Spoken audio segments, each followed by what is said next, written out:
Jaksa Penuntut Umum Agus Budiarto menuntut pidana penjara selama 3 tahun pada Indah Catur Agustin, Direktur PT Garda Tamatek Indonesia (GTI). Mendengar tuntutan itu Indah langsung menangis. Dalam sidang Jaksa Penuntut Umum Agus Budiarto menyatakan, terdakwa Indah Catur Agustin terbukti bersalah melakukan atau turut serta melakukan perbuatan penipuan. Sebagaimana pasal 378 KUHP Jo pasal 55 ayat 1 ke 1 KUHP, ujarnya pada sidang di Pengadilan Negeri Surabaya, Selasa, tanggal 16 Juli tahun 2024. Dengan pasal tersebut, JPU Agus meminta kepada majelis hakim agar terdakwa Indah dihukum 3 tahun penjara. Menjatuhkan pidana terhadap terdakwa Indah Catur Agustin dengan pidana penjara selama 3 tahun, menetapkan supaya terdakwa tetap berada dalam tahanan, katanya. Untuk pertama di atas, kami berkesimpulan bahwa semua unsur-unsur pasal yang didakwakan pada terdakwa, yaitu pasal kita dinyatakan KUHP untuk pasal 551 KUHP telah terpenuhi dan terdakwa secara sadar melakukan perbuatan tersebut karena terdakwa terjadi hukuman sesuai dengan perbuatannya. Sebelum kami sampai pada tuntutan pidana pada terdakwa, perkenankanlah kami mengumumkan hal-hal yang menjadikan pertimbangan mengajukan untuk pidana, yaitu hal-hal yang memberatkan perbuatan terdakwa telah merugikan saksi Bani Sulaiman. Terdakwa berbeda dalam persidangan, terdakwa tidak mengakui perbuatannya. Hal-hal yang meringankan, terdakwa bersikap sopan dalam persidangan.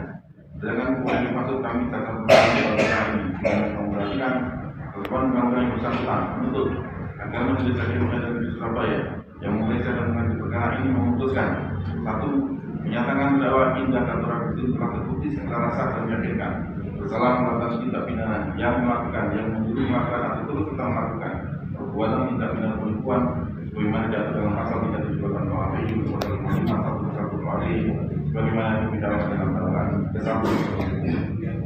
2. Menjatuhkan pidana terhadap terdakwa Indah Catur Agustin dengan pidana penjara selama 3 tahun dikurangi selama terdakwa berada dalam tahanan. 3. Menetapkan supaya terdakwa tetap berada dalam masa tahanan. 4. Menetapkan barang bukti berupa 1 dan seterusnya sampai dengan poin 4 huruf B tetap terampil dalam berkas perkara. 5. 1 buah handphone Samsung Galaxy A4e warna rose gold dengan ini 352 sekian dengan nomor WhatsApp 051 dan 1 pasang perhiasan anting-anting jari kartu warna kuning yang dikembalikan pada saksi Bani Sulaiman. 5. Menetapkan sebuah terdakwa dikurangi biaya Rp5.000. Usai mendengar dirinya dituntut 3 tahun penjara, terdakwa Indah terlihat meneteskan air mata. Bahkan usai sidang, berkali-kali terdakwa Indah mengusap air mata sembari menghampiri orang tuanya. Sementara kuasa hukum terdakwa menganggap tuntutan jaksa tidak masuk akal. Tidak tahu, menurut saya nggak masuk akal. Ya kan, kita tahu kemarin dari perkara yang kemarin yang putusan dari Gredi aja 3 tahun, masa ini dituntut 3 tahun, ya kan? Jelas itu nggak masuk akal. Terus yang menyatakan bahwa Canggih ini rugi dari mana? Pembuktian material menunjukkan bahwa Canggih sudah untung. Kalau untung itu yang disampaikan. Yang kedua, bukti bahwa meyakinkan Canggih untuk menyampaikan RAB. Lah Indah aja tidak pernah ketemu, terdakwa aja tidak pernah ketemu sama Canggih. Selama ini yang ketemu dengan Canggih adalah Gredi sendiri, yang membuat, yang meyakinkan dan sebagainya. Gitu. Sekarang tuntutan penyertaannya dari mana? Kalau misalnya yang menyampaikan RAB dan menyampaikan itu disampaikan oleh Indah nggak ikut-ikut kan? Jadi menurut saya jaksa melakukan penuntutan tidak dengan benar, tidak melihat siapa pelakunya. Gitu. Kalau di sini hanya apa karena dia dituntut karena posisinya direktur, mending ditanyakan kembali Pak tersebut. Apakah karena hanya posisinya direktur dia harus mengetahui semuanya? Kalau ini kan oknum jelas. Orang anggota yang di dalamnya yang membuat untuk meyakinkan tersebut, sedangkan meskipun posisinya dia direktur tidak pernah bertemu, tidak pernah meyakinkan dan tidak pernah menggunakan untuk meminta Canggih berinvestasi pada perusahaan. Ya, jadi menurut saya tuntutan jaksa sama tidak masuk akal. Mas, tapi didampingi orang tua? Ya, didampingi orang tuanya. Bapaknya alhamdulillah. Kenapa? Selama ini kan enggak? Selama ini selalu didampingi kok. Selalu didampingi. Gitu. Terus bro, upaya pledoi nanti? Upaya pledoi ya kita membuktikan apa yang telah disampaikan melalui tuntutan ini. Yang pertama adalah kita ingin membuktikan bahwa tidak pernah ada pembicaraan antara Indah dengan Canggih selama sebelum adanya perkara ini, ya.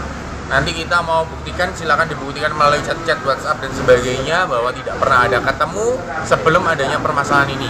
Selama ini adalah yang pembicaraan adalah Canggih dari Canggih dengan Grady.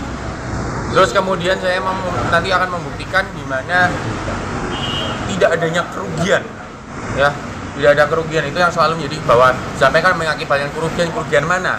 Silakan dibuktikan kerugian yang mana, ya kan? Kalau sekarang sudah terimanya 19M, ya kan? Pokoknya sudah terima 22M. Rugi dari mana? Ya, orang pas semua harus berpikir kerugian dari mana nilai tersebut, seperti itu. Dalam surat dakwaan dijelaskan, kasus ini berawal saat Grady menemui Canggih untuk menawarinya menjadi investor pengadaan spray merek King Coil untuk rumah sakit pada 2019.